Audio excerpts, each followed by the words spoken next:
మనము మత్తయి సువార్త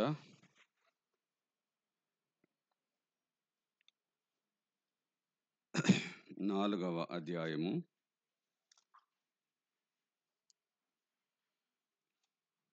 మత్తయి సువార్త 4వ అధ్యాయం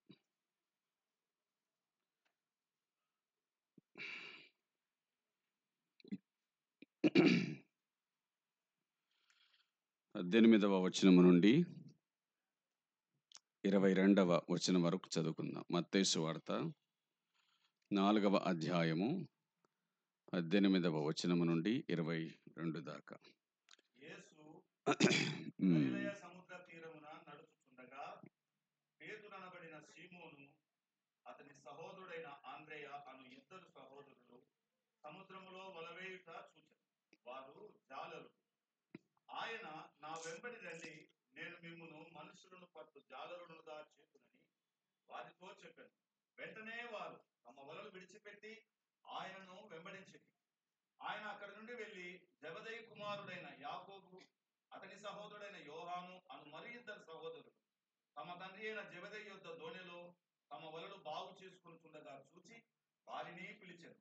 వెంటనే వారు తమ దోణిని తమ తండ్రిని విడిచిపెట్టి ఆయనను వెంబడించిరి. మంచిది. ప్రభు మాటలను మన వినికిడిలో దీవించును గాక.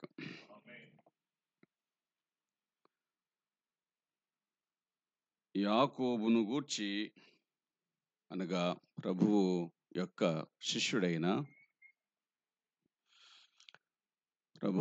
శిష్యుడైన యాకోబును గూర్చి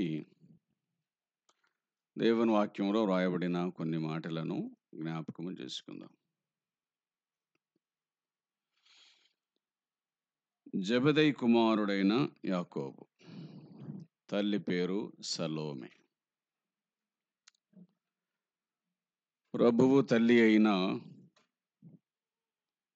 మరియకు సహోదరి అని అంటారు. సరే, వారికంటే ముఖ్యము యాకోబు ముఖ్యమైనటువంటి వాడు కాబట్టి యాకోబును గురించి యాకోబు ప్రభు అయిన యేసుక్రీస్తు యొక్క శిష్యులలో ఒకడు.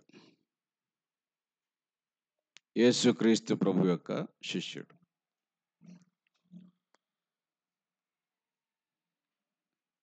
పెన్ని కుమారుడు అని కాదు, భక్తికి బంధుత్వం అనేటువంటిది అర్హత కాదు. దేవుని చేత వాడబడుటకు బంధుత్వం అర్హత కాదు. సువార్త పరిచర్యలో ఉపయోగించబడడానికి బంధుత్వం అన్నటువంటిది ఎప్పటికీ అది అర్హత కాకూడదు. కాబట్టి ప్రభు అయిన యేసుక్రీస్తు ఆయన తన శిష్యులను ఏర్పాటు చేసుకొనుచున్నప్పుడు 18వ వచనం నుండి మనం చూడగా 22 వరకు, ఆయన సముద్ర తీరమున నడుచుచుండగా అని ఉంది. ఆయన సముద్ర తీరమున నడుచుచుండగా, పొలాలలో నడవచ్చు,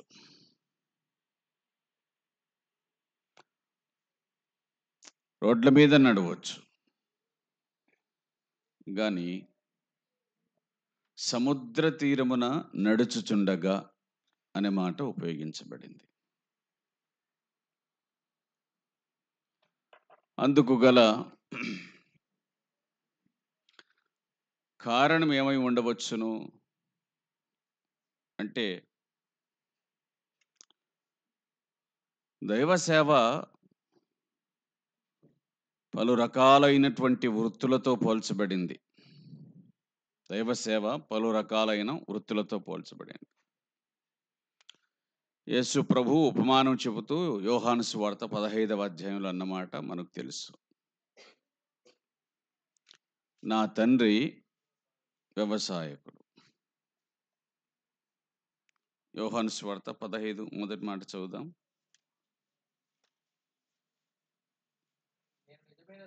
నేను నిజమైన ద్రాక్షావళిని, నా తండ్రి వ్యవసాయకుడు. భక్తి జీవితం, సేవా జీవితం అనేటువంటిది పలు విధాలుగా పోల్చబడింది అని మనం గుర్తుంచుకోవాలి. పౌలు తిమోతికి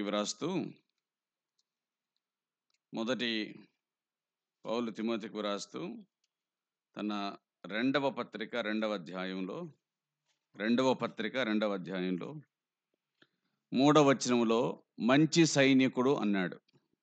భక్తి జీవితం అంటే సేవా జీవితం ఒక మంచి సైనికుడి జీవితం లాంటిది. పోలిక చెప్పాడు. 5వ వచనములో జట్టి అయినటువంటి వాడు అన్నాడు. జట్టి అంటే పోరాడువాడు, ఆటగాడు. 6వ వచనమునందు పాటుపడిన వ్యవసాయకుడు అని అన్నాడు. పాటుపడిన వ్యవసాయకుడు. కాబట్టి 3 మాటలు అక్కడ కనబడతాయి. మంచి సైనికుడు, రెండవదిగా జట్టి అయినటువంటి వాడు, మూడవదిగా వ్యవసాయకుడు. 3 మాటలు అక్కడ కనిపించాయి. మనము గ్రహించవలసిన విషయం ఏమిటి అని అనగా, ఆయన మాత్రం ఎవరిని తన పనికి పిలవడానికి ఇష్టపడ్డాడు అంటే, ఆయన ఎక్కువ శాతం జాలరులను మనము చూడగలం. ఎక్కువ శాతం జాలరులు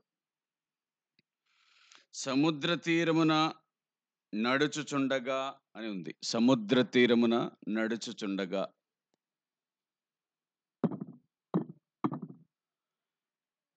సముద్ర తీరమున నడుచుచుండగా అనే మాట ఉంది. ప్రభువు సముద్ర తీరమున నడవడానికి ఆయన పలికిన ఒక మాట కారణమవుతుంది. ఏమన్నాడంటే, నా వెంబడి రండి, నేను మిమ్మును జాలరులే గాని మనుషులను పట్టు జాలరులు అదే సమయమునందు మనుషులను పట్టు జాలరులు అని అన్నాడు.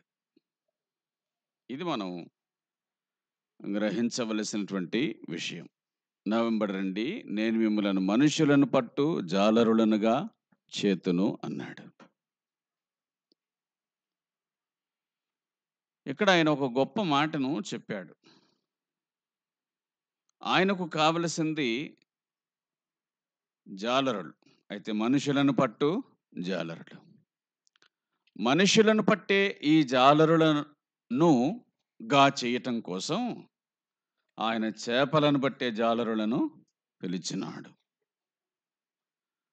వృత్తి విధి విధానాలు అన్నీ ఒక్కటే. కాకపోతే ఏంటంటే, వాళ్ళు నీళ్ళల్లో ఉంటారు, వీరు బయట ఉంటారు. అంటే మనుషుల మధ్య ఉంటారు. జలము కూడా మనుషులకు సూచనగా ఉంది కదా, ప్రకటన 17వ అధ్యాయంలో. కాబట్టి వారు జలములలో, అలాగే వీరు మనుషుల మధ్య ఉంటారు. అంచేత ఆయన సముద్ర తీరాన నడిచి తన కొరకు మొట్టమొదటిగా శిష్యులను ఆయన ఏర్పాటు చేసుకున్నాడు. సుంకప్మెంట్ దగ్గర కూర్చున్న వారిని కూడా ఒక్కొక్క రంగం ఒక్కొక్క రకమైనటువంటి సంగతిని జ్ఞాపకం చేసిన ఉదాహరణగా ఉన్న, ఒక్కొక్క రంగం ఒక్కొక్క విషయానికి ఉదాహరణగా ఉన్న, మొత్తం అంతా కలిపి ఒకటే. ఇప్పుడు జాలరి చేపల కోసం చాలా నిరీక్షిస్తాడు.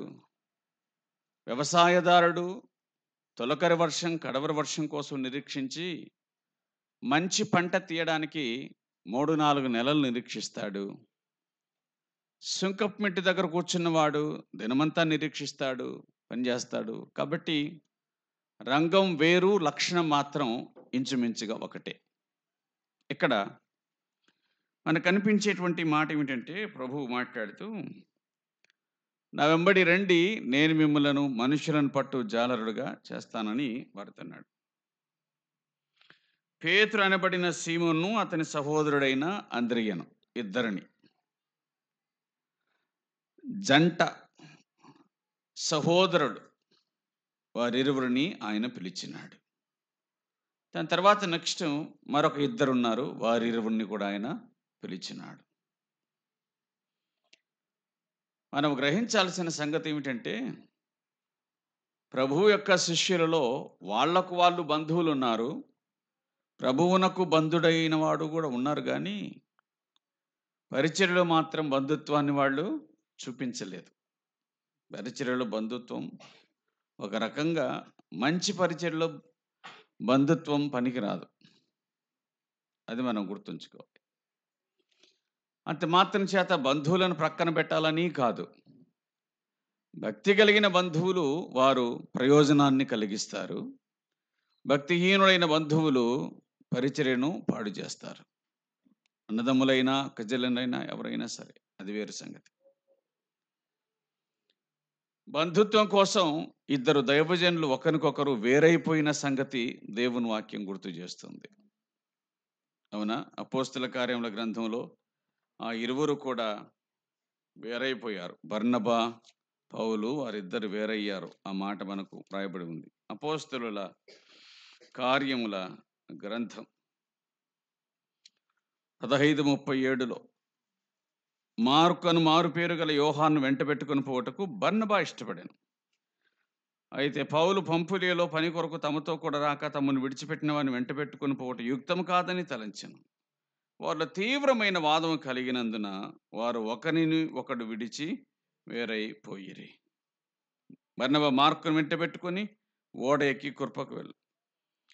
పౌలు శీలను ఏర్పరచుకుని సహోదరుల చేత ప్రభు కృపకు అప్పగింపన్నవాడే బయలుదేరి సంఘములను స్థిరపరచుచు సిరియా కిలికియా దేశముల ద్వారా సంచలనం చేయుచుండెను. బర్నబా అలాగే మార్కు అను మారు పేరు గల యోహాను. మార్కు అను మారు పేరు గల యోహాను. మార్కు అనే మాటని చూద్దాం. అతని పేరు యోహానే కానీ అతనికి మార్క్ అని పేరు పడింది. మార్కు బర్నబాకు మేనల్లుడు. మార్కు బర్నబాకు మేనల్లుడు. బర్నబా పౌలు ఇద్దరు మొదటి సువార్త పరిచర్యకు వెళ్తూ ఉన్నప్పుడు మార్కును వెంట పెట్టుకొని వెళ్ళినారు. కారణమేమో తెలియదు, యవనస్తుడు అంచేత మధ్యలో బయలుదేరి వచ్చేసినాడు. వారిని అనుసరించక, వారికి సహాయకుడిగా ఉండవలసినటువంటి వాడు బయలుదేరి వచ్చేసినాడు. రెండవసారి వెళ్దామన్నప్పుడు పౌలు ఒప్పుకోలేదు. అతను తీసుకుని వెళ్దామని బర్నబా వద్దని చెప్పి పౌలు, ఒకసారి మనల్ని విడిచిపెట్టిపోయినటువంటి వాడు, మరి అతను మనలో ఎట్లా మనం అతను తీసుకొని పోగలము అని చెప్పి పౌలు ఆక్షేపణ చేశాడు. కావచ్చుగాక, కానీ ఈసారి మన వెంటనే ఉంటాడు అని చెప్పి మేనల్లుని పక్షాన మాట్లాడినాడు బర్నబా. పరిచర్యకు భక్తికి బంధుత్వానికి సంబంధం లేదు, మీ ఓని పక్కన పెట్టు, తర్వాత చూద్దాం ఒకవేళ మనసు మారింటే అని పౌలు అంటే, అట్లా కాదు తీసుకొని పోవాల్సిందే అని అన్నాడు. తీవ్రత ఎప్పుడు పెరుగుతుంది అంటే మాట వినకపోతే తీవ్రత పెరుగుతుంది. తీవ్రత ఎప్పుడు పెరుగుతుందంటే తనను తాను కరెక్ట్ అని రుజువు చేసుకోవటానికి ప్రయాసపడుతున్నప్పుడు తీవ్రత పెరుగుతుంది. తనను తాను కరెక్ట్ అని రుజువు చేసుకోవాల్సిన అక్కర్లేదు. కరెక్ట్ అయితే, కరెక్ట్ కానప్పుడు మాత్రమే నేను కరెక్ట్ అని గట్టిగా మాట్లాడాల్సి వస్తుంది. కాబట్టి బర్నబా ఒక అపరాధి పక్షంగా వకల్తా పుచ్చుకున్నాడు. ఆ మాట చెప్పాల్సి వస్తే బర్నబా ఒక అపరాధి పక్షంగా, అంటే ఒక జారిపోయినోడి పక్షంగా ఒకల్తా పుచ్చుకొని మాట్లాడుతున్నాడు. బంధుత్వం చేసేటువంటి తప్పిదం ఏమిటంటే మా వాడు తప్పు చేసినా మేము కరెక్టే అని అనుకోవటం. బంధుత్వంలో ఉన్న తప్పిదం ఏంటంటే మా వాంది తప్పైనా చూసి చూడనట్టుగా పోవాలని. కానీ భక్తి ఏమంటుందంటే బంధువైనా బంధువు కాకపోయినా తప్పు మాత్రం తప్పే అంట. అది భక్తి. అంచేత భక్తికి బంధుత్వానికి పడదు. వారు నిజంగా ప్రభువునందు మొదట జన్మించి ఉంటే అది ముఖ్యమైన సంగతి. తీవ్రమైన వాదం పుట్టిందా, దాని అర్థం ఏంటంటే ఇటు చెప్పాలి. కరెక్ట్ మనిషి తాను కరెక్ట్గానే ఉన్నాను, కరెక్ట్ కాని వాడు కూడా ఏమనుకుంటున్నాడు, నేను కరెక్ట్ అనుకుంటున్నాడు. అందుకు తీవ్రత పుట్టేది. ఆ తీవ్రమైన వాదం ఎక్కడికి వెళ్ళింది అని అంటే, సరే నీ పరిచర్య నీది, నా పరిచర్య నాది అనే స్థితికి వెళ్ళింది. ఇప్పుడు పరిచర్య దేవునిది, మనం సమాధానంతో పనిచేద్దామని కాదు. నీది నీది, నాది నాదని. ఒకవేళ మీరు గమనించి ఉంటే అది వేరు సంగతి. కానీ అక్కడ రాయబడిన మాటలు మాత్రం వాక్యమే వ్రాసింది. ఆ మాటలను చూద్దాం. ఏం చూద్దామంటే 15వ అధ్యాయం 39వ వచనం. వారిలో తీవ్రమైన వాదము కలిగినందున వారు ఒకనిని ఒకడు విడిచి వేరైపోయారు. అంటే గొప్ప దైవజనులు ఇద్దరు బంధుత్వాన్ని బట్టి వేరైపోయినారు. మొదటిది. తర్వాత పౌలును యెరూషలేమునకు తీసుకొని వచ్చి అపోస్తలకు పరిచయం చేసింది ఎవరు? బర్నబా. అంటే తనకు మార్గదర్శకుడైనటువంటి అపోస్తులను కలిపి ఇతరులను పరిచయం చేసినటువంటి బర్నబాతో కూడా పౌలు విడిపోవలసి వచ్చింది. అంటే అర్థం ఏంటి? నాయకుడు అయితే కావచ్చు కాక, కానీ క్రమమే. నాయకుడు అక్రమానికి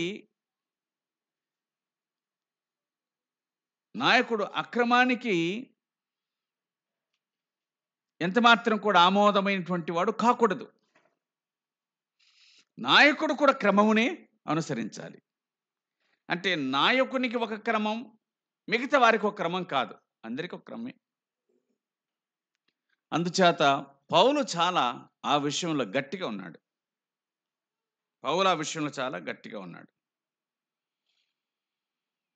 ఇప్పుడు మనం ఏం చదివాము అంటే, వేరైపోయిరి అనే మాటను చదివాం. వేరైపోయిరి. బర్నబా మార్కును వెంటబెట్టుకొని అన్నాడు. బర్నబా మార్కును వెంటబెట్టుకొని. ఇప్పుడు బర్నబా ఏమైనాడు అంటే, ఇట్లా చెప్పుకోవాలి. ఇంతకుముందు మాటల్లో పౌలు ముఖ్య ప్రసంగికుడు. ఇంతకుముందు మొదటి సువార్త ప్రయాణంలో పౌలు ముఖ్య ప్రసంగికుడు. అదే కదా. ఎక్కడుందన్నమాట? 14వ అధ్యాయము 12వ వచనము చివరి మాట, పౌలు ముఖ్య ప్రసంగి అయినందున. బర్నబాకు ద్విపది అని, పౌలు ముఖ్య ప్రసంగి అయిన అతనికి హెర్మే అని పేరు పెట్టిరి. అంటే కొంచెం పౌలుకు బర్నబాకు రెవరెండ్ అని పెడితే పౌలుకి ఏమని పెట్టినారు? అది పెట్టింటారు అనుకో. ఇప్పుడు మాట ప్రకారంగా రెవరెండ్ బర్నబా అయితే కనుక ఇప్పుడు రైట్ రెవరెండ్ పౌలు అని పెట్టుకున్నారు. ఇప్పుడు తన మేనల్లుడు ఇద్దరు కలిసిపోయారు కాబట్టి, తన మేనల్లుడు రెవరెండ్ అయితే కనుక బర్నబా ఏమవుతాడు? రైట్ రెవరెండ్ అవుతాడు. అవునా? కాబట్టి పౌలు పొజిషన్ తనకు వచ్చినట్లుగా భావించుంటాడు. తర్వాతి మాటను చూద్దాం. ఇప్పుడు 40వ వచనం. పౌలు శీలను ఏర్పరచుకొని అదొకటి. 40వ వచనం 15, 40. 39 ఏంటి? బర్నబా మార్కును వెంటబెట్టుకొని పౌలు శీలను ఏర్పరచుకొని. గుర్తుంచుకోవాలి మాట. బర్నబా మార్కును ఏర్పరచుకొని కాదు, వెంటబెట్టుకొని. ఎప్పుడు ఎంటున్నటువంటి మేనల్లుడు కాబట్టి, తప్పు చేసిన వెనకమ్మడే ఉన్నాడు, ఒప్పు చేసిన వెనకమ్మడే ఉంటాడు, ఎప్పుడు వెనకమ్మడే ఉంటాడు. కాబట్టి ఎంటబెట్టుకున్నాడు. కానీ పౌలు ఏం చేసినాడు? శీలను ఏర్పరచుకున్నాడు. ఏర్పరచుకున్నాడు అంటే ఆ మాటని ఏర్పరచుకోవడం అంటే అర్థం ఏంటి? 1, 2, 3, 4 నాలుగులో నాలుగింటిలో నలుగురిలో ఒకరిని ఏర్పరచుకుంటారు. అంతే కదా! అంత్యొకయ సంఘములో భక్తిపరులైనటువంటి యవనస్తులలో ఒకరిని ఏర్పాటు చేసుకున్నాడు.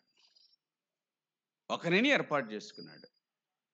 మరి ఇది న్యాయమా కాదా? కరెక్టే కదా?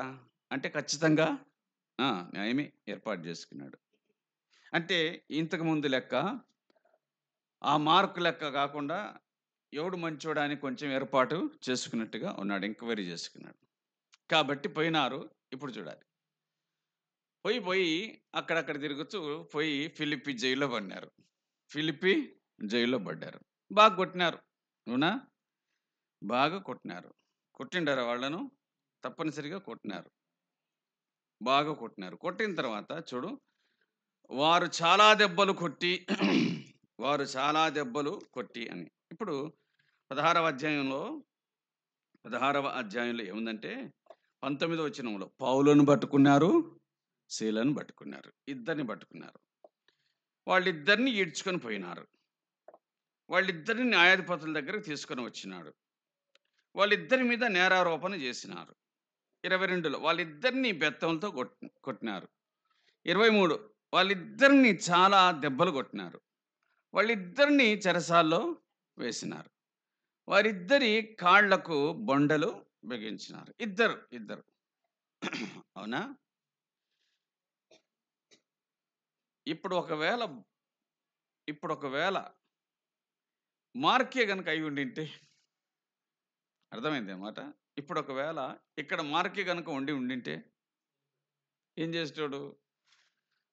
అప్పుడు పోయి కరెక్టే, ఇప్పుడు వచ్చి చాలా తప్పు చేసినాను, ఇప్పుడు నా తప్పిదమును గ్రహించుచున్నాను అనేవాడు. అంతే కదా! నేను ఆ రోజు చేసింది కరెక్ట్. ఏ రోజు? అప్పుడు పోవడమే మంచిది. అప్పుడు ఎవరు కొట్టినోడు లేడు, తిట్టినోడు లేదు. ఏదో నాకు నచ్చకపోయినాను. ఇప్పుడు బెత్తాలతో కొట్టడమే కాదు, కాళ్ళకు బొండలు బిగించి, అవునా? ఆ రోజు జరిగింది ఏంటంటే, పాటలు పాడుతున్నారు, చెరసాల తలుపులు తెరవబడ్డాయి, అవునా? ఖైదీలు అంటే ఇదంతా జరుగుతుంది కదా! వాళ్ళకున్న బంధకాలు కూడా ఊడిపోయినాయి కదా! ఒకవేళ మార్కు ఉండింటే మార్కు ఉండింటే ఏం చేస్తాడు? మొట్టమొదట ఉరికిపోయేటోడు అనమాట. ఇంకా ఏమనుకుంటాడంటే, దేవుడే నా కోసం ఇదంతా చేసినాడేమో అని. అర్థమవుతుంది కదా? శీలను ఏర్పాటు చేసుకున్నాడు. ప్రభు పనిలో ఉత్తమైనటువంటి వాడిని ఏర్పాటు చేసుకుంటా. ఆ మాటలను చూడాలని నేను గుర్తు చేస్తున్నా. పౌలు శీలను ఏర్పాటు చేసుకున్నాడు. సహోదరుల చేత ప్రభు కృపకు అప్పగింపబడిన వాడై. సహోదరుల చేత ప్రభు కృపకు అప్పగింపబడిన వాడై. పైనేముంది? బర్నబా మార్కును వెంట పెట్టుకొని అంతే కదా!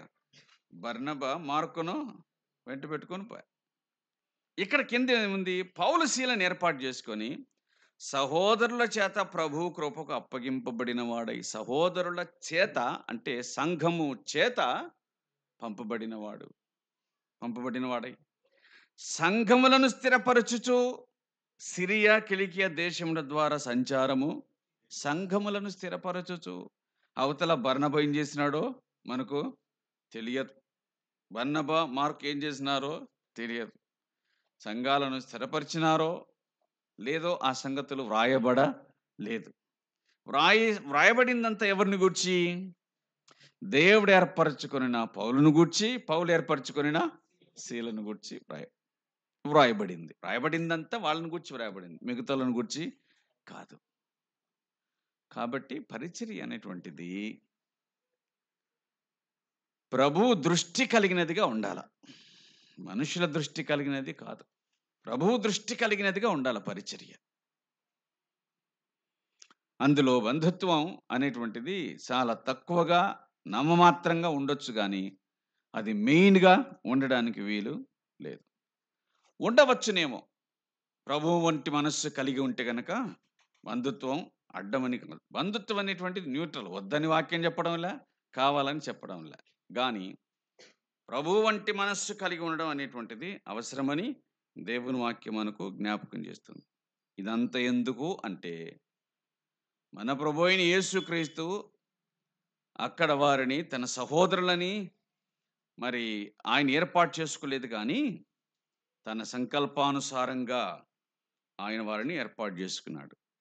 గలిలయ సముద్ర తీరాన నడుస్తూ ఉండగా, సముద్ర తీరమున నడిచి ఉండగా ఆయనకి ఇద్దరు కనిపించినారు. ఆ ఇద్దరు కూడా సీమోను అతని సహోదరుడైన అంద్రియ అను ఇద్దరు సహోదరులు సముద్రములో వలవేయుట చూచెను. వారు సముద్రములో పని చేయుచు ఉన్నారు. సముద్రమునకు జడిసిన వారు కాదు, సముద్రమే వారి జీవన స్థలం. సముద్రములో వారు జీవించుచు ఉన్నారు. సముద్రం వారికి జీవితం. సముద్రములో వల వేయుట చూచెను. వల వేయుచు ఉన్నారు, పని చేయుచు ఉన్నారు.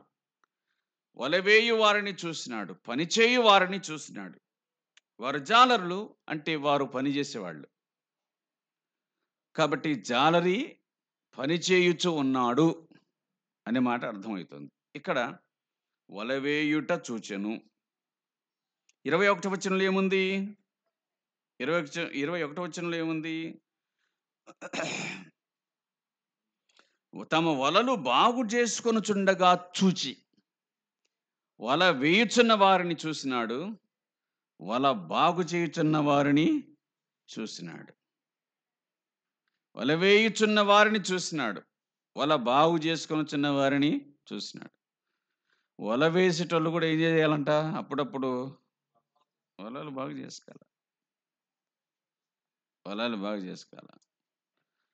పట్టిన దాన్ని పట్టినట్టు ఇసురుతుంటే దాన్ని బాగు చేసుకోకుండా అది చినిగిపోయింటుందో, లేకపోతే కంప తగులుకొని ఉంటుందో, అవునా? దానికి ఎన్ని రకాలైన ఇబ్బందులు ఉంటాయో వల బాగు చేసుకొని చుండిరి, వల వేయచ్చు ఉండేది. మొదట చేపలు పట్టుచున్నారు, రెండవదిగా చేపలు పట్టుటకు వారు సిద్ధము చేసుకొనొచ్చు ఉన్నారు. ఇది ప్రభు వారి నలుగురిలో చూసినటువంటి సంగతి. మొదట ఇద్దరిని చూసినాడు, వారు వల వేయుచున్నారు. దేవర్ ఆన్ జాబ్, వారు పని మీద ఉన్నారన్నమాట. పని మీద ఉన్నటువంటి వారిని చూసినాడు. కనిపించింది కదా ఈ మాట? పని మీద ఉన్న వారిని చూసినాడు.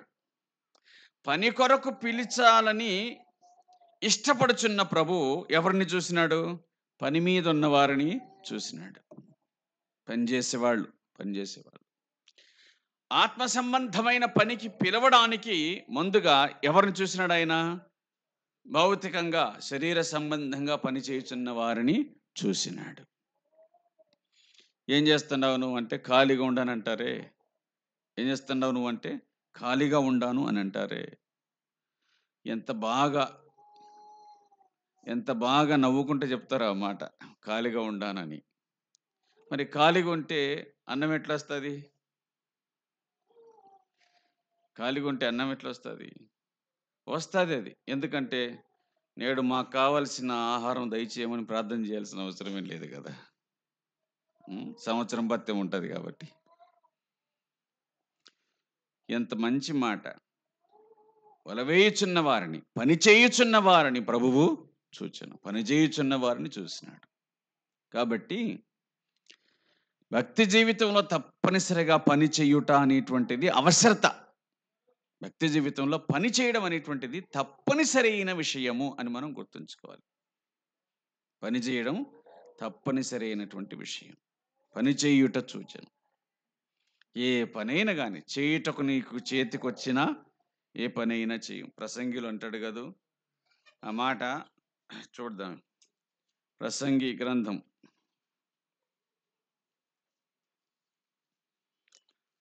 9వ ప్రసంగి గ్రంథము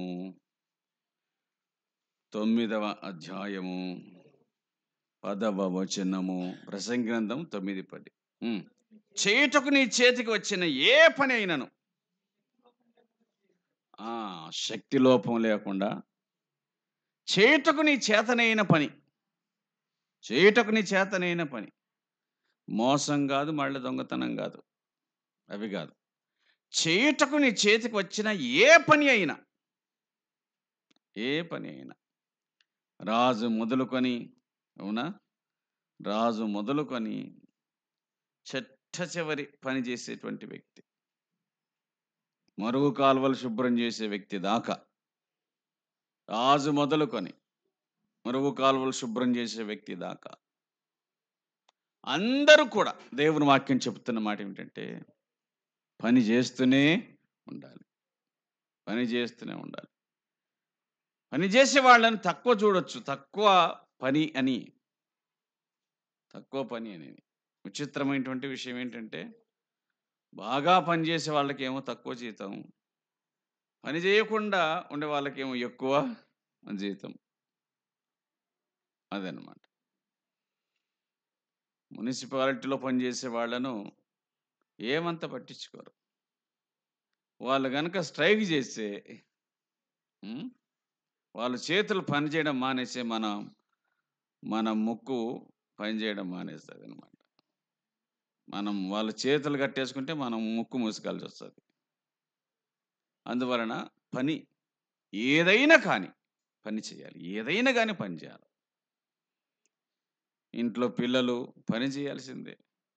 ఏమి ఎప్పుడు నాకే చెప్తావు అని అంటారు. నువ్వు పని చేస్తున్నావని అర్థం అన్నమాట. నీకే పని చెప్తున్నారంటే అర్థమైంది, నువ్వు పని చేస్తున్నావని, అది కూడా బాగు చేస్తావని, అది కూడా విసుకకుండా చేస్తావని. అంటే ఇంక నువ్వు పని చేస్తావని వాళ్ళకి అర్థమైంది కాబట్టి నీకు చెప్తున్నారు. పని చెయ్యుట మంచిది, పని చేసే వాళ్ళని చూసినాడు. ఇక్కడ నీవు పోవు పాతాళమందు పని అయినను ఉపాయమైనను తెలివైనను లేదు. నీవు పోవు పాతాళమందు పని లేదు అన్నాడు. పాతాళం అంటే ఏంటి? పాతాళం అనగానే అగ్నిగంధకములు, జ్వాలలు, అవునా? అది కాదు పాతాళం. పాతాళం అనేటువంటిది మొదటి అర్థం అదే కానీ బాధను అనుభవించే స్థలం పాతాళమే కానీ, నీవు పోవు పాతాళం అంటే ఇది కేవలము మృతతుల్యమైన మౌన స్థితి, అవునా? మౌన స్థితి. నువ్వు పాతాళం మౌన స్థితి. మృతి నీకు కృతజ్ఞత చెల్లించదని, మృతి నీ కృతజ్ఞత చెల్లించదు. పాతాళం అంటే పని లేదు, నిజమే. ఉపాయం లేదు, నిజమే. తెలివి జ్ఞానం లేదని. తెలివి జ్ఞానం ఉంటుందా ఉండదా పాతాళంలో? పని లేదులే, పని లేదులే. ఉపాయము తెలివి జ్ఞానం ఇంచుమించుగా ఆ కల్జల్లండు. ఉపాయము తెలివి జ్ఞానం. జ్ఞానం పెద్దమైతే తెలివి రెండవ, ఉపాయం మూడవ. ఇంతకు పాతాళంలో ఉపాయము తెలివి జ్ఞానం ఉంటుందా ఉండదా? ఉంటుంది. పని ఉండదు కానీ ఉంటుంది, మిగతా ఉంటాయి. అట్లా ఉంటాయని మనకెట్లా తెలిసింది? ఆ ధనవంతుడు ఉపాయం, ఏమి ఉపాయం? తన చేతి రేలుకొన నీళ్ళలో ముంచి అట్లా చేసి దప్పికి తీర్చుకోవాలని అనుకున్నాడు. ఉపాయమే కదా, ఉపాయం అది. తెలివి ఉందా? ఉంది, తెలివి ఉంది. జ్ఞానము ఉంది, తెలివి ఉంది. ఏమన్నాడు? యాతన పడుచున్నానయ్యా. చూద్దాం ఆయన ఏమన్నా కొంచెం కనికరం చూపిస్తాడేమని. జ్ఞానం ఉందా? ఉంది. సరే నేనైతే ఇట్ అయిపోయినానులే, మా వాళ్ళు ఉండారు, వాళ్ళు ఇక్కడికి రాకూడదు. కాబట్టి ఇదేమిటంటే ఈ పాతాళం మౌన స్థితి అనగా మృతి. దీనిని గూర్చి మాట్లాడుతూ యెషయా గ్రంథం 38వ అధ్యాయంలో, యెషయా గ్రంథం 38వ అధ్యాయమునందు రాజైనటువంటి హిజ్కియా ఏం పాట పాడాడు? పాతాళమున నీకు స్తుతి కలగదు, మృతి నీకు కృతజ్ఞతాస్థుతులు. స్థుతి కలగదు, కృతజ్ఞతాస్థుతి లేదు. సమాధిలోనికి దిగువారు నీ సత్యమును, ఇది అన్నమాట. పాతాళమున నీకు స్థుతి కలగదు. పాతాళం అంటే మృతి, నీకు కృతజ్ఞతాస్థుతి లేదు. సమాధిలోనికి దిగువారు నీ సత్యమును ఆశ్రయించు. అందువలన పని చేయుట అనేటువంటిది అవసరమై ఉన్నది కదా. పని చేయవలసిన వారమై ఉన్నాం. ఏ పనైనా కానీ, పిల్లలు పెద్దలు చేతికి వచ్చిన ఏ పనైనా చేసి తీరాల్సిందే. రకరకాలైన వృత్తులు, రకరకాలైన పనులు ఉన్నాయి. మంచి పని, నచ్చిన పని, చేయవలసిన పని చేయాలి. అసలు పని ఎందుకు చేయాలి అని అంటే, దేవుడు మొట్టమొదట మనిషిని సృష్టించి ఏం చేసినాడు? మొట్టమొదట మనిషిని సృష్టించి ఆ మనిషికి పని పెట్టినాడు అంతే. అది మొట్టమొదటిది. మొట్టమొదటి వృత్తి ఏమిటి భూమి మీద అంటే వ్యవసాయం. రెండవ వృత్తి ఏంటి? రెండవ వృత్తి, మొట్టమొదటి వృత్తి వ్యవసాయం. రెండవ వృత్తి గొర్రెల కాపరి, గొర్రెల పెంపకం. అది రెండవ వృత్తి.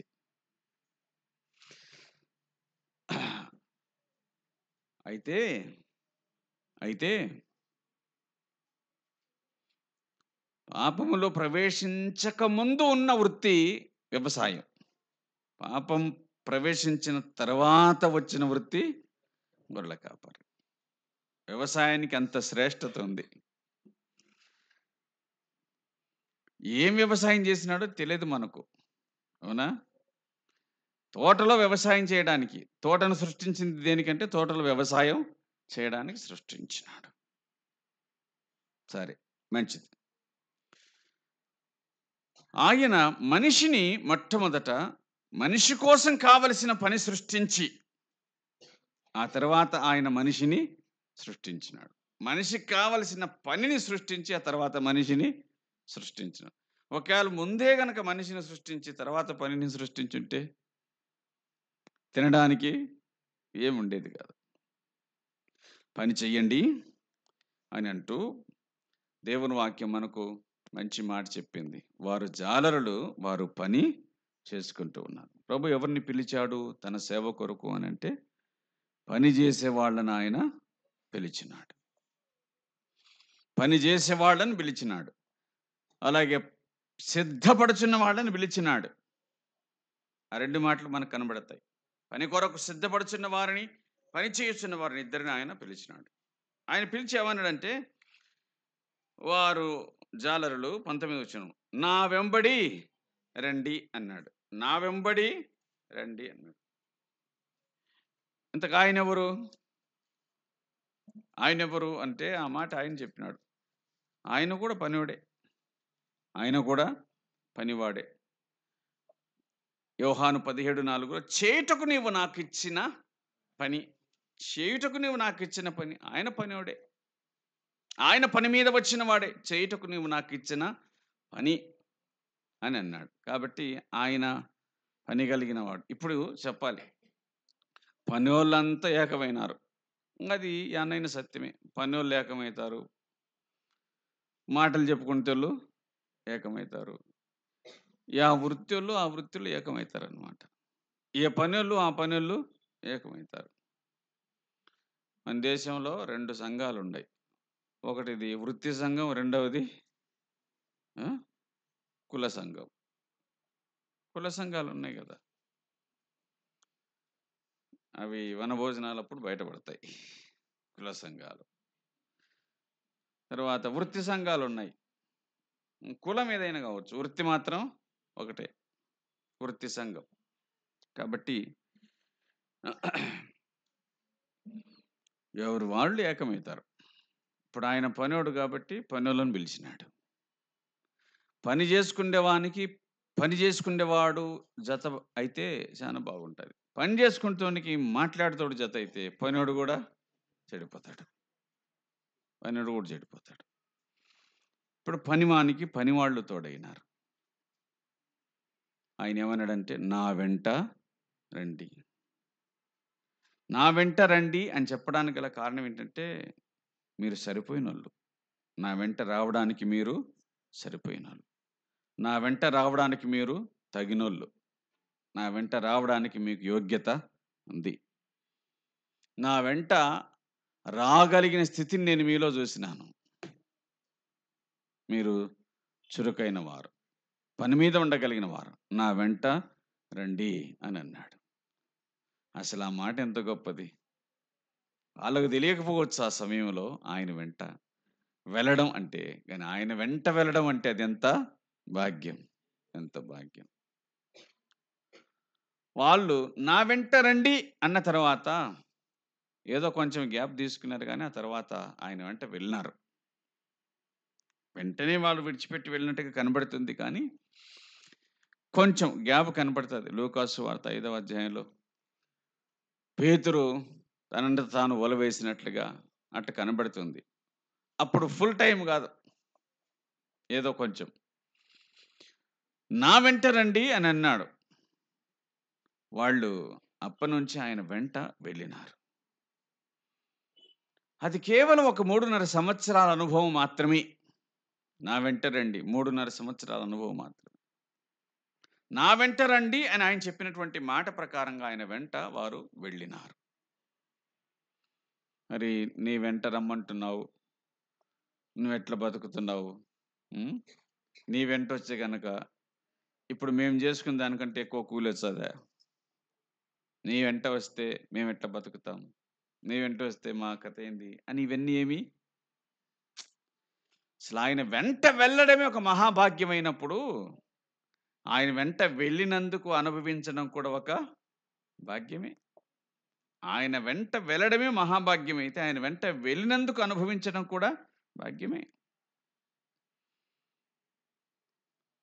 పశ్చాత్తాపడుతున్నటువంటి వారు, నేను ఊరికే సేవకొస్తిని అని ఎవరైనా పశ్చాత్తాపడుతుంటే వాళ్ళు దేవుడు పిలిచినోళ్ళు కాదు. ఇల్లే ఏదో ఊహించి వచ్చినారు. సేవకులకు కుర్చీ ఇచ్చారు ఏడకపోయినా కానీ, కాబట్టి నాకు కూడా కుర్చీ దొరుకుతుందని.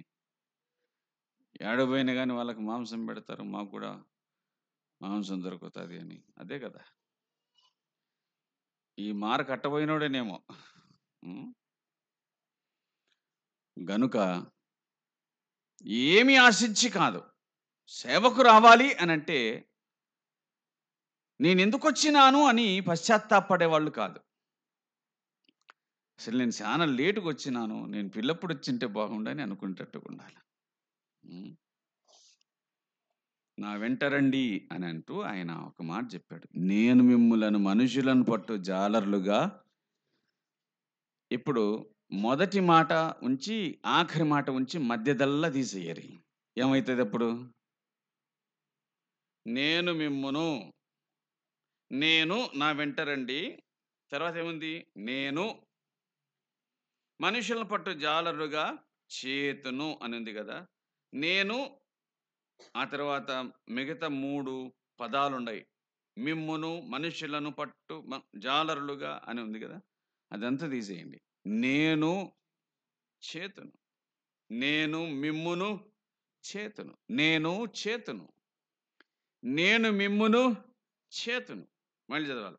నేను మిమ్మును మనుషులను పట్టువారిగా చేతును.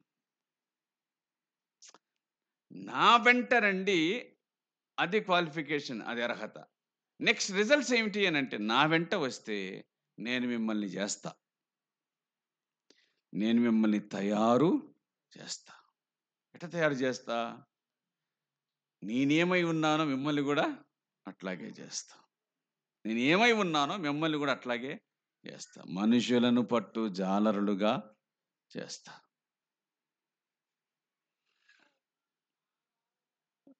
నేను ఒక కడపలో ఉండేటువంటి ఒక పెద్ద ఆయన కొడుకు ఇంటర్వ్యూ చూస్తే, నువ్వేం కావాలనుకుంటున్నావని ఒక ఆయన అడిగితే, ఆ యవనస్తుడు ఇట్లంటాడు, నేను సతీష్ కుమార్ లెక్క కావాలనుకుంటున్నా అంటాడు. ఎట్లా ఏం కావాలనుకుంటున్నాడంట? సతీష్ కుమార్. అసలు ఒక్కడన్నా నేను యేసు ప్రభు లెక్క కావాలనుకుంటున్నా అనేటోడు దొరకడు. నేను ఎవరి లెక్క కావాలా? సతీష్ కుమార్ లెక్క. ఎందుకట్ట కావాలా? అవునా? ఎందుకట్ట కావాలా అంటే, రేయింబగలు టీవీలో కనిపిస్తుండాలా కదా, ఎప్పుడు సూటు బీటు మీద ఉండాలా, ఇంకా బయట మీటింగ్ పెడితే రోజుకొక స్టేజీ, అవునా, రోజుకొక సెట్టింగ్. ముందు 1000 మంది ప్రజలు. ఇంత బాగుంటది. ఇవన్నీ అట్ట పోనిచ్చే గనక అన్ని వేల మంది మంచికి రూ. 10 ఇచ్చినా గాని, మనిషికి రూ. 10 ఏసినా గాని ఎంతైతది? అంటే ఇవన్నీ లెక్కలే గదా! ఒక్కడన్నా నేను యేసు ప్రభు లెక్క ఉండాలనుకుంటున్నాను. ఎందుకంటే యేసు ప్రభు లెక్క ఉంటే గనక లాస్ట్‌కి సిలువేయాల్సొస్తది. అంతే కదా! లాస్ట్‌కు సిలువేస్తారేమో. అందుకు 2 రకాల ప్రజలున్నారిక్కడ. ఎవరంటే, నా వెంట రండి నేను మిమ్మును చేస్తానన్న మాటకు విని విధేయులై, ఆయన వెంట వెళ్ళి ఆయన చేసినట్లుగా తయారయ్యేవారు కొందరైతే, ఇందులోనికి వచ్చి తామనుకున్నట్లుగా తయారయ్యేవారు మరికొందరు. 2 రకాలు. ఇందులోనికొచ్చి తామనుకున్నట్లుగా అయ్యేవారు కొందరు కాగా, ఇందులోనికొచ్చి ఆయన తయారు చేసినట్లుగా తయారయ్యేవారు మరికొందరు. నా వెంట రండి నేను మిమ్మల్ని మనుషులను పట్టు జాలరులుగా చేస్తాను అని అన్నాడు.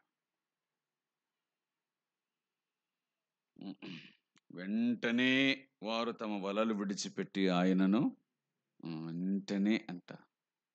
ఏమర్థమైందో ఏమో అర్థం కాదు వాళ్ళకు. ఏమర్థమైందో ఏమో. అంటే ఆయన పిలుపులో ఉన్నటువంటి గొప్పతనం. ఆయన పిలుపులో ఉన్న గొప్పతనం. ఆ వెంట రండి నేను మిమ్మల్ని మనుషులను పట్టు జాలరులుగా చేస్తాను. ఆ మాట చెప్పగానే, ఆ మాట అనగానే అంతే చాలు. వాళ్ళు వెంటనే విడిచిపెట్టారంట. ఏం విడిచిపెట్టినారు? వలలు విడిచిపెట్టినారు. వలలు విడిచిపెట్టినారు. పని చేసే వాళ్ళు వలలు విడిచిపెట్టినారు. వలలు విడిచిపెట్టడమే కాకుండా వలలో వారు వారు ఎప్పుడు చూసినాడు ఆయన వారిని? వారు వలలు వేయుట చూచాను అనింది. వలలు వేయుట చూశాను.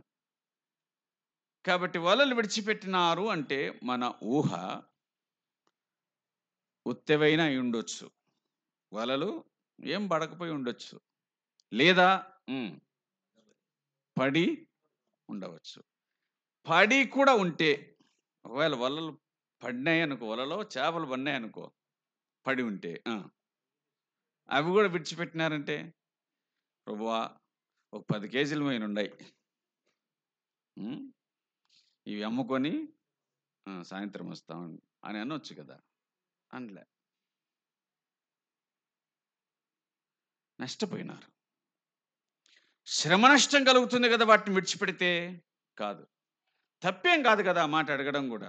ప్రభువా 10 కేజీలు ఉన్నాయి, పట్టుకొని కష్టపడినాం, ఇంటికాడ ఎన్నన్నా ఇచ్చొస్తాం, వాళ్ళన్న తింటారని అట్లా కూడా అనలే. మొత్తం అన్ని విడిచిపెట్టినారు అంటే వారి మనస్సులో కనిపించింది ఏమిటంటే, ఆయన పిలుపులో మనం అన్ని నష్టపోవాలనే సంగతి వాళ్లకు అర్థమైంది. ఇది న్యాయం కాదా అనే మాట కూడా అన్యాయమే అవుతుంది. అప్పుడు న్యాయమే కదా ఇది. ఈ 10 కేజీలు ఇంట్లో ఇచ్చొస్తే కనుక వాళ్ళు వండుకనన్నా వండుకుంటారు, అమ్మకనన్నా అమ్ముకుంటారు, వాళ్ళన్నా 2 రోజులు బతుకుతారు. అసలు ఆయన మాట వినిపించినప్పుడు ఇంకా మన మాటలకు కానీ మన ఆలోచనలకు కానీ అవకాశమే లేదు. అవకాశమే లేదు. అంత ఇమీడియట్ రెస్పాన్స్, అత్యవసరంగా స్పందించటం, వెంటనే స్పందించటం అనేటువంటిది చాలా అవసరమై ఉంది. మనుషులను పట్టు జాలరులుగా చేస్తాను, మీరు నా వెంట రండి అని అంటే వెంటనే బయలుదేరినారు. వెంటనే బయలుదేరినారు. ఏం చూసినారో ఏమో. అవునా? ఇప్పుడు పనింది, పనికి వచ్చారని అడిగితే కనుక మరి వాళ్ళని అడుగుతారు, ఇళ్ళనే చెప్తారు. ఎందుకంటే మళ్ళీ లాస్ట్ను కొట్లాడకుండా కూలి ఎంత అని. అవునా? కూలి ఎంత అని అడుగుతారు. ప్రియులరా, నా వెంట రండి అంటే నువ్వెవరు, ఏం చేస్తున్నావు, ఏమి కథ, పరిస్థితులు ఏమిటి, ఇవన్నీ ఏమీ లేదు.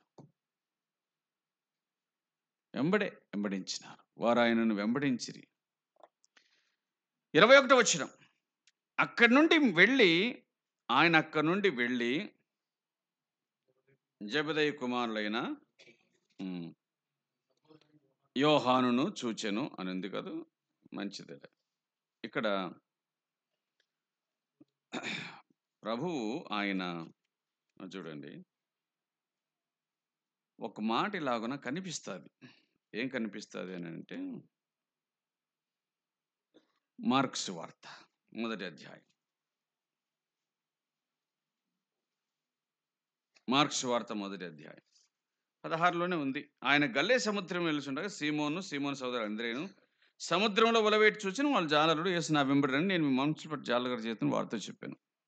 వెంటనే వారు తమ వలలు విడిచిపెట్టి ఆయనను, అది 18వ వచనం దాకా. 19వ వచనం, ఆయన ఇంక కొంత దూరం వెళ్ళి, మత్తయి సువార్త 4:21లో ఆయన అక్కడి నుండి వెళ్ళి అని ఉంది. ఆయన అక్కడ నుండి వెళ్ళి, కానీ ఇక్కడ ఇంకొంచెం దూరం వెళ్ళు, ఇంకొంత దూరం వెళ్ళు, ఇంకొంచెం దూరం వెళ్ళు, అక్కడ ఇద్దరు దొరికినారు. ఇంకొంచెం దూరం వెళ్ళు, అక్కడ ఇంకా ఇద్దరు దొరుకుతారు. ఉన్నసాటనే ఉండి ఇంక ఇద్దరే ఉండాలి. ఇంకెవరు వస్తారు? ఇంకొంచెం దూరం పోతే కదా వచ్చేది. దూరం పోవాలనే ఆలోచనే లేదు. ఇంక ఉన్న కాడనే ఉండాలి. యేసు ప్రభువే ఇంకొంచెం దూరం పోతే ఎవరు కనిపించినారు? ఇంకొక ఇద్దరు కనిపించినారు. రాయబడలేదు కానీ ఇంకొంచెం దూరం పోయింటే కూడా ఇంకిద్దరు కనిపించినట్టులేమో. మనుషులను బట్టు జాలరికి మొట్టమొదట ఇద్దరు కనిపించినారు. ఇంకొంచెం దూరం పడితే ఆయన ఇంకొక ఇద్దరిని చూసినాడు. అందుకే ధోనిని కొంచెం లోతుకు నడిపించి వలలేయరి అన్నాడు. ధోనిని కొంచెం లోతుకు నడిపించి వలయ్యండి. ఎందుకంటే ఉన్నకాన్నే తిప్పలు పడుతున్నారు మీరు, అవునా? కొంచెం లోతుకు నడిపించండి అన్నాడు. మరి ఒక చోట కుడి ప్రక్కన వల వేయండి అని అన్నాడు. వేసుంటారు వాళ్ళు కుడిపక్క ఎడమ పక్క, కానీ ఆయన ఆజ్ఞాపించినప్పుడు వేసి వారు విస్తారమైన చేపలు పట్టగలిగినారు. ఇంకొంచెం దూరం వెళ్ళినారు. ఇంకొంచెం దూరం వెళ్ళండి అని అంటున్నాడు. అది మనకు సందేశం ఏమిటంటే, ఆగకండి. ఒకచోట దొరికిన వాడితో ఆగకండి, మరికొంత దూరం వెళ్ళండి, ఇంకొంచెం దూరం వెళ్ళండి. వెళ్ళి ఏం చేసినాడు ఆయన? 21వ వచనం, అక్కడికి వెళ్ళి జెబెదయి కుమారుడైన యాకోబు అతని సహోదరుడైన యోహాను అను మరో ఇద్దరు సహోదరులు తమ తండ్రి అయిన జెబెదయి యొద్ద ధోనిలో తమ వలలు బాగు చేసుకొనుచుండగా వారిని పిలిచెను అని ఉంది. వీళ్ళిద్దరికి కొంత చరిత్ర. వాళ్ళిద్దరూ సహోదరులు. వీళ్ళిద్దరూ సహోదరులే కాక ఎవరున్నారు? తండ్రి యొద్ద వల, బాగా వినండి, వల వేయడానికి వారి దగ్గర ఎవరు లేరేమో కానీ, వల వేయడానికి పేతురు అంద్రేయుల అనుభవం సరిపోయిందేమో కానీ, వల బాగు చేయడానికి మాత్రం ఒక ముసలోడు కావాల్సి వచ్చింది. అంటే ఒక అనుభవశాలి బాగా కావాల్సి వచ్చింది. వల బాగైన తర్వాత జెబెదయి పోయి వల వెయ్యడు కానీ ఎవరు పోతారు? ఆ కుమారులే పోయి వేస్తారు, వాళ్ళిద్దరు పోయేస్తారు. కానీ వల బాగు చేయడానికి మాత్రం ఏమైంది? వల బాగు చేయడానికి మాత్రం తండ్రి అవసరత కూడా ఉన్నట్టుగా కనబడుతుంది. ఎందుకంటే అనుభవజ్ఞుడు కదా, ఎట్లా దాన్ని బాగు చేయాలో చెప్పేవాడు కదా. ఆయన చెప్పినాడో లేదో అది తర్వాత సంగతులు, కానీ ఒక అనుభవశాలి మాత్రం తమ యొద్ద ఉన్నాడు. పనిలో ఆరితేరినటువంటి ఒక అనుభవశాలి తన కుమారుల యొద్ద ఉండి వారి వలలు బాగు చేసుకుంటూ ఉండగా చూస్తున్నాడు. ప్రభువు ఆ ఇద్దరిని పిలిచినాడు. మరి మిగతా వాళ్ళ సంగతి మనకు తెలియదు, కానీ రిటైర్డ్ అయిన వాళ్ళను దేవుడు పిలిచాడో లేదో నాకు తెలియదు. కానీ ఎవరిని పిలిచినాడు? యవనంలో ఉన్న వాళ్ళను పిలిచినాడు, అంతే కదా.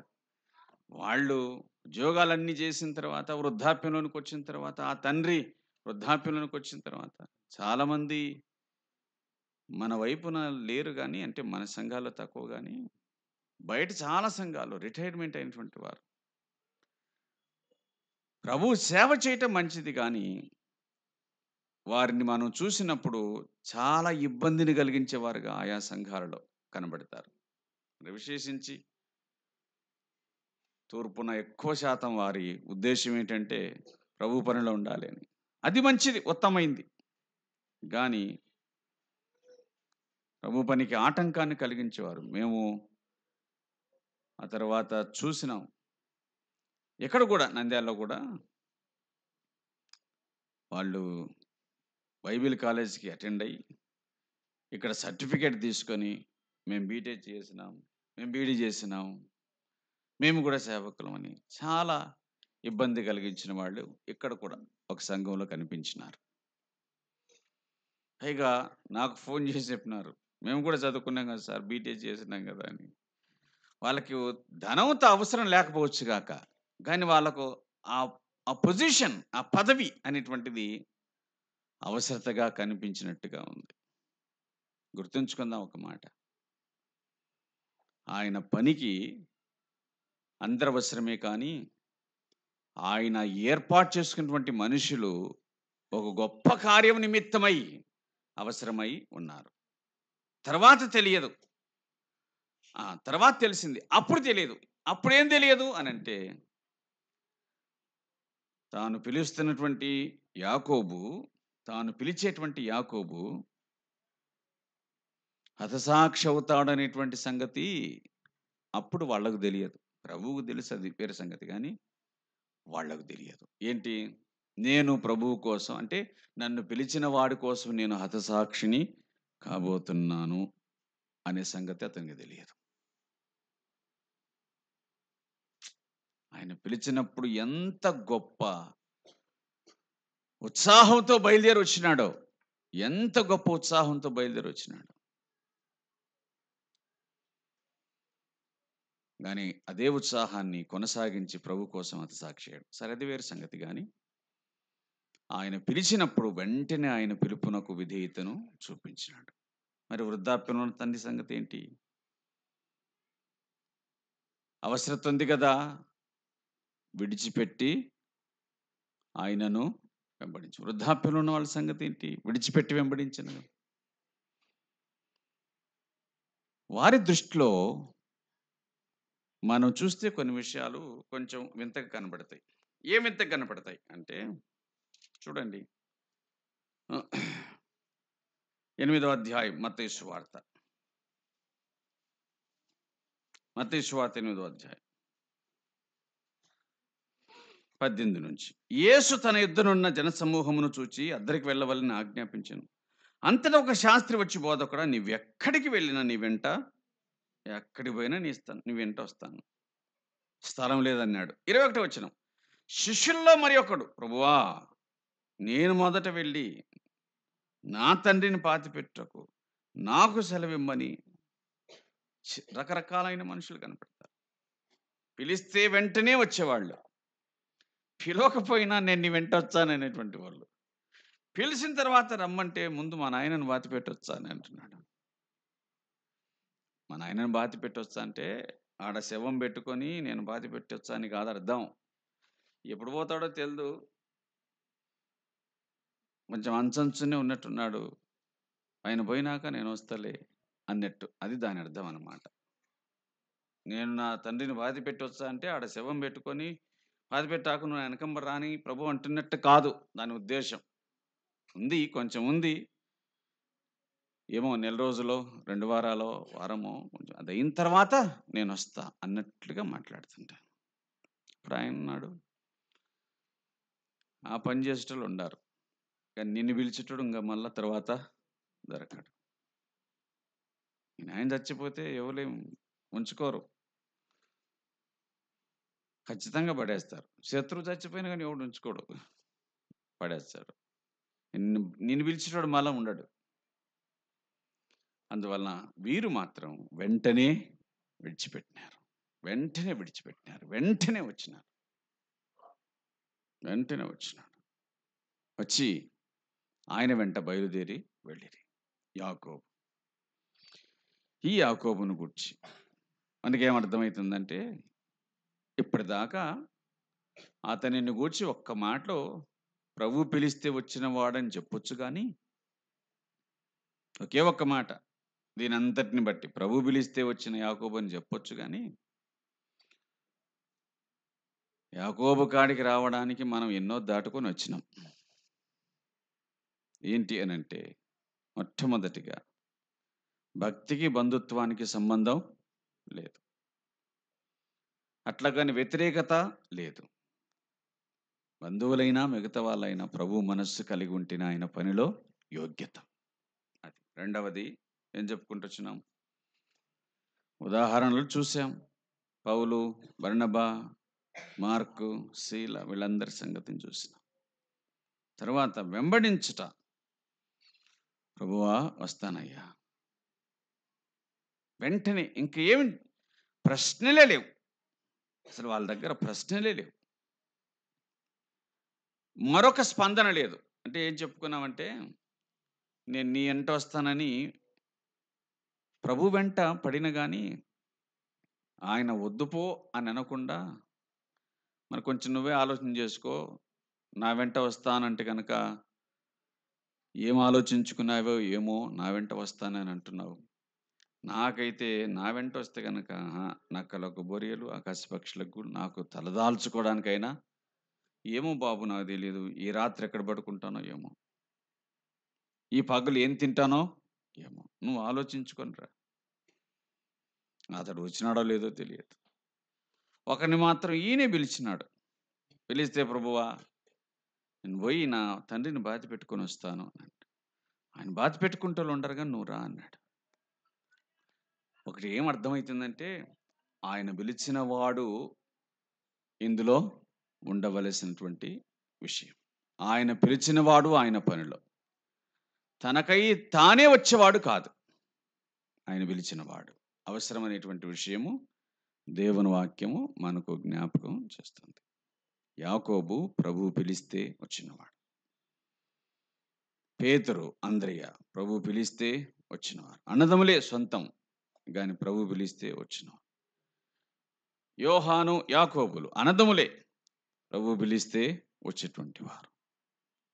కనుక తాను ప్రభు పని చేయుటకు ఆసక్తి కలిగిన వాడిగా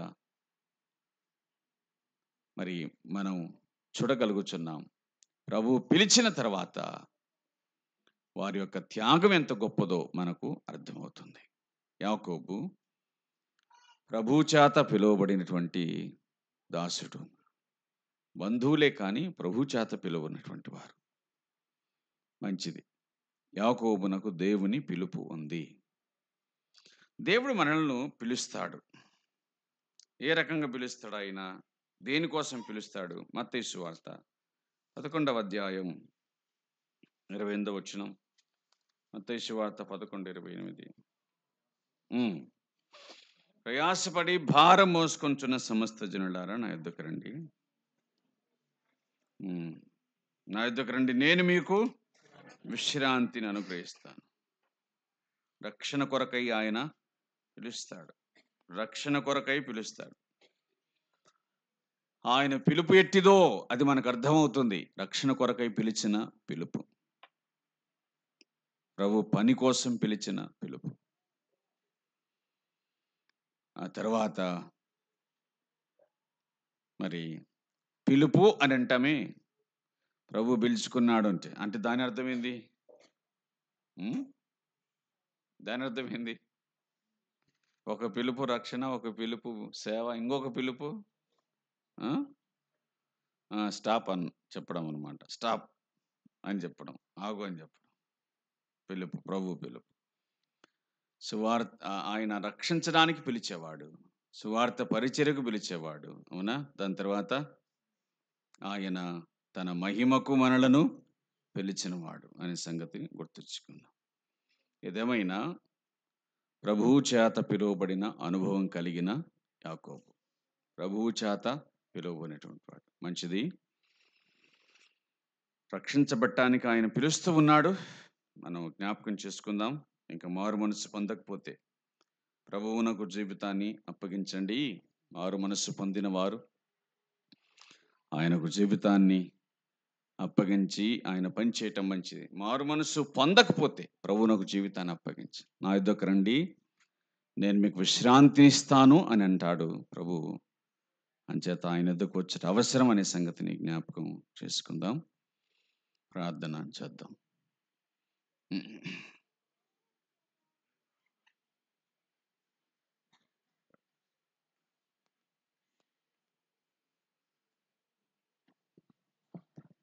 ప్రార్థన చేద్దాం. ప్రేమగల తండ్రి, పరిశుద్ధుడైన దేవ, మీ పాదములకు వందనాలు, స్తోత్రాలు, కృతజ్ఞతాస్తుతులు చెల్లిస్తూ ఉన్నాం. ఈ మొదటి సెషన్లో మీ దాసుని వాడుకొని అందించినటువంటి లేఖన సత్యాలను బట్టి నేను స్తుతిస్తూ ఉన్నాం. స్తోత్రములు తండ్రి. విన్నవారి ఉదయాల్లో కార్యం జరిగించి ప్రతిఫలం దయచేయండి. మరో సెషన్కి మమ్మల్ని సిద్ధపాటు చేయమని మీకు అప్పగించుకుంటూ యేసుక్రీస్తు పరిశుద్ధమైన నామంలో ప్రార్థించి అడిగి వేడుకుంటున్నాము తండ్రి. ఆమేన్.